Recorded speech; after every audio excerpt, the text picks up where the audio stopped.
Hello అండి. అందరికీ నమస్కారం. శ్రీకాకుళం జిల్లాలోని సంచలనం సృష్టించిన 4 కోట్ల విలువైన భూ కబ్జా కేసులో వైసీపీ నేత మాజీ స్పీకర్ తమ్మినేని సీతారాం గారు, ఆయన భార్య వాణి గారు, కుమారుడు వెంకట శ్రీరామ్, చిరంజీవి నాగ్ నిందితులుగా ఉండగా ప్రస్తుతం ముగ్గురు పరారీలో ఉన్నారు. ఆదివారం వరకు ఆమోదవలసలోని అద్దె ఇంట్లో ఉన్న తమ్మినేని గారి కుటుంబం సోమవారం తెల్లవారుజామున 3 గంటల సమయంలో ఇల్లు ఖాళీ చేసి వెళ్లిపోయారు.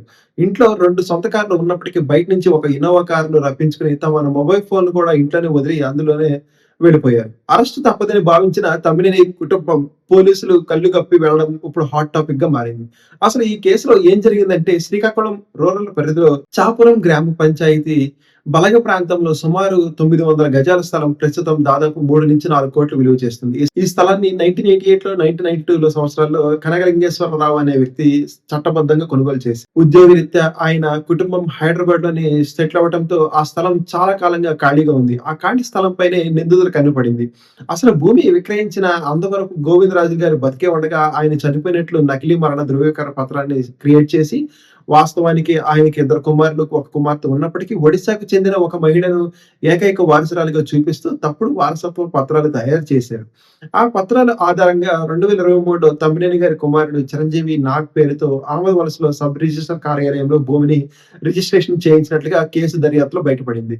ఇందుకోసం తమ్మినేని సీతారాం గారికి చెందిన ఓ ప్రైవేట్ కళాశాలలో పనిచేస్తున్న 4 లెక్చరర్‌తో సాక్ష్య సంతకాలు కూడా చేయించినట్లు తెలిసింది. ఇటీవల అసలు యజమాని కుటుంబం ఆ స్థలంలో ప్రహరీ నిర్మించేందుకు వెళ్ళగా అప్పటికే రిజిస్ట్రేషన్ మారిపోయే విషయం తెలుసుకొని పోలీసులను ఆశ్రయించారు. వారు సమర్పించిన అసలు పత్రాలతో మొత్తం భూ కబ్జా వ్యవహారం వెలుగులోకి వచ్చింది. ఈ కేసులో మొత్తం 13 మంది నిందితులుగా ఉన్నారు.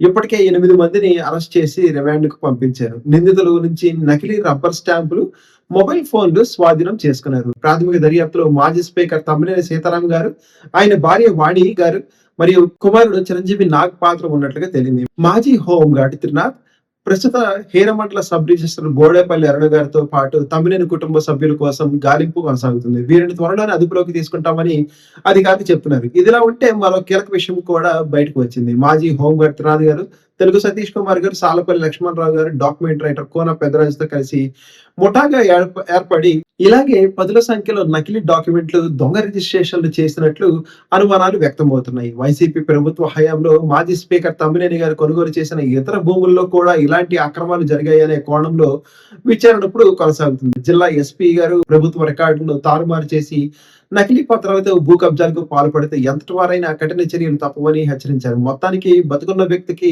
నకిలీ డెత్ సర్టిఫికేట్ సృష్టించడం, తప్పుడు వారసత్వ పత్రాలతో కోట్ల రూపాయల భూమిని రిజిస్ట్రేషన్ చేయించడం, మాజీ స్పీకర్ కుటుంబ పరారీలోకి వెళ్లడం ఈ వ్యవహారాన్ని రాష్ట్రంలోని అత్యంత సంచలన కేసుగా మార్చింది. అసలు స్పీకర్ గా చేసిన పర్సన్ నిజంగానే జస్ట్ 3-4 క్రోర్స్ ప్రాపర్టీ కోసం ఈ ఇష్యూలో ఇన్వాల్వ్ అయి ఉంటారా? థ్యాంక్ యూ అండి. జై హింద్.